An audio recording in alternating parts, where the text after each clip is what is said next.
हाय दोस्तों, advocate Pappu Kumar YouTube channel में आपका स्वागत है। आज मैं बात करूंगा डेफेमेशन। डेफेमेशन क्या है? मानहानि। डेफेमेशन मतलब होता है मानहानि, बदनामी।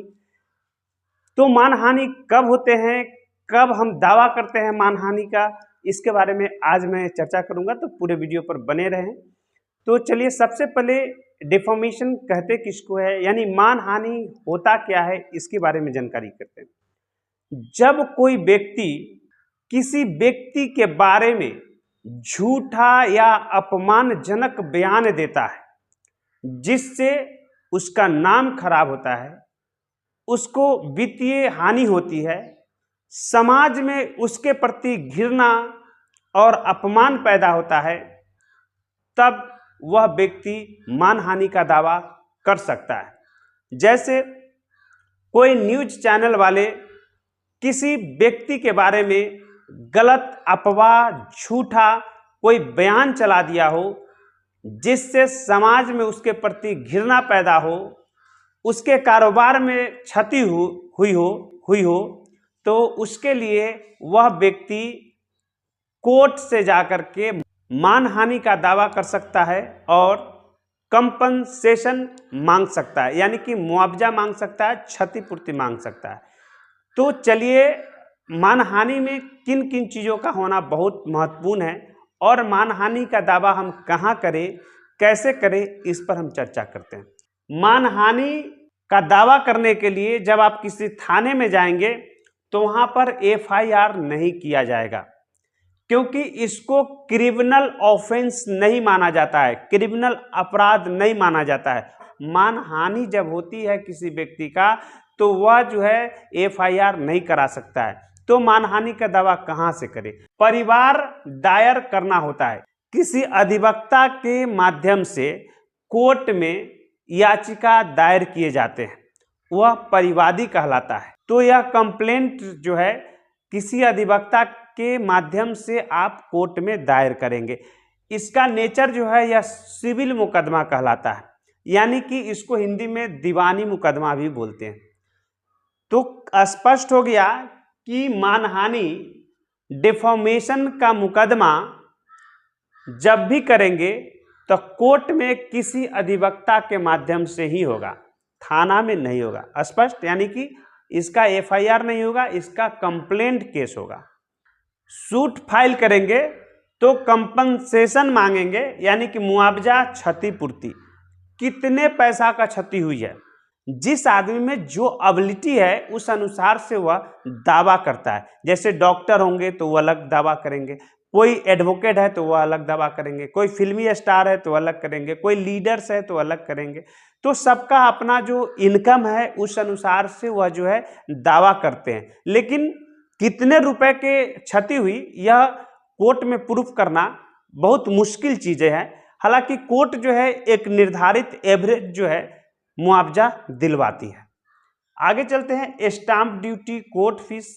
तो मानहानि केस करने के लिए आप किसी अधिवक्ता को पकड़ेंगे तो मानहानि का मुकदमा कैसे लिखना है, कैसे ड्राफ्ट करना है, वह खुद तय करेंगे। बस आपके साथ जो कुछ हुआ है यह सारी चीज़ आप अधिवक्ता को बता दें। आगे जो कंप्लेंट केस फाइल होंगे उसमें किन किन चीज़ों की जरूरत है, यह सब अधिवक्ता कर लेंगे। मानहानि का दावा आप कब कर सकते हैं? मानहानि सभी आरोप सही होना चाहिए। जो मैंने लिखा है यहाँ पर, ये सारे आरोप जो है सही होगा, तभी जाकर के आप मानहानि का दावा कोर्ट से कर सकते हैं। पहला है फॉल्स स्टेटमेंट, झूठा बयान। किसी व्यक्ति के बारे में झूठा बयान दिया गया हो जिससे उस व्यक्ति के नाम खराब हुआ हो, नाम के साथ साथ उसका कारोबार खराब हुआ हो, उसकी क्षति हुई हो, तो आप मानहानि का दावा कर सकते हैं। इंप्लेशन, लांछन।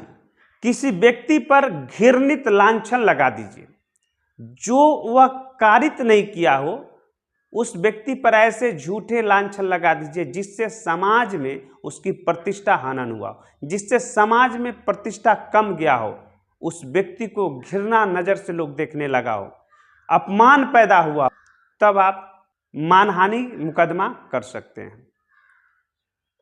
रिलेटेड टू प्लेंटिफ, उस वादी से संबंधित होना चाहिए जो व्यक्ति कंप्लेंट कर रहे हैं, उनके पर्सनल नाम से, उनके पर्सनल प्रतिष्ठा से, उनके पर्सनल कार्य से संबंधित होना चाहिए।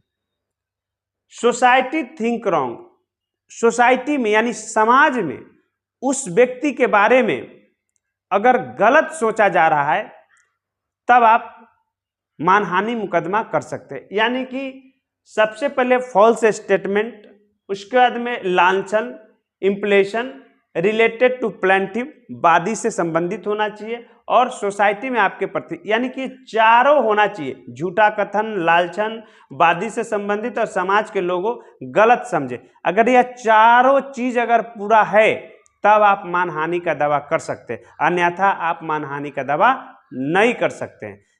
समाज में कोई भी अपमानजनक दृष्टि से देखने लगे, उसके बाद में प्रतिष्ठा का ठेस पहुंचा हो, संपत्ति की क्षति हुई हो और उसका धारणा रहा हो कि बदनामी करने का, तो ऐसे में मानहानि का मुकदमा उस पर लगेगा। आप मानहानि का मुकदमा उस पर दायर कर सकेंगे और उसे 2 साल तक की सजा और जितने भी मुआवजा होंगे वह मुआवजा आपको दिया जाएगा, या फिर दोनों दिया जाएगा, या फिर अधिकांश जो मानहानि का केस होते हैं उसमें लोग मुआवजा के लिए केस करते हैं। मानहानि मुकदमा कितने लोग पर कर सकते हैं? तो मानहानि मुकदमा किसी एक व्यक्ति पर कर सकते हैं, या उससे जुड़े हुए व्यक्ति पर कर सकते हैं, या फिर लोगों के समूह पर भी मानहानि का मुकदमा कर सकते हैं। जैसे कोई एक व्यक्ति अगर किया है तो एक व्यक्ति पर अगर बहुत सारे लोगों ने मिल करके अगर आपका मजाक उड़ाया, आपका अपमान किया और आपकी प्रतिष्ठा को ठेस पहुंचाया, समाज में उठने बैठने लायक नहीं रहने दिया, तो आप सभी लोगों पर, जितने भी उस समूह में लोग होंगे उन सभी पर आप मानहानि का दावा करेंगे। मानहानि सिविल नेचर का केस है। जब भी कोई व्यक्ति आपके बारे में ऐसा बयान दे जिससे आपके कारोबार में दिक्कत हो, आपके नाम खराब हो, सोसाइटी में लोग आपको गलत समझने लगे, आप पर गलत लांछन लगाया हो, तो आप मानहानि का मुकदमा जरूर दायर करें। और मानहानि 2 तरीका से किया जा सकता है, एक लिखित रूप से मानहानि किया जा सकता है और एक मौखिक रूप से बोल करके बदनाम किया जा सकता है। दोनों कंडीशन में हम जो है कंप्लेन कर सकते हैं कोर्ट में। इससे संबंधित कोई जानकारी लेना हो तो आप हमें कांटेक्ट भी कर सकते हैं।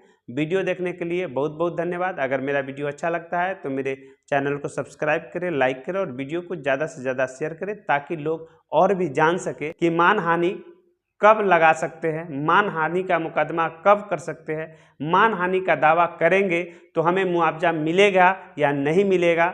तो निश्चित तौर से अगर यह प्रूफ हो जाती है तो आपको मुआवजा भी मिलेगा और जिसने भी यह कारित किया है उसको 2 साल की सजा भी मिलेंगे।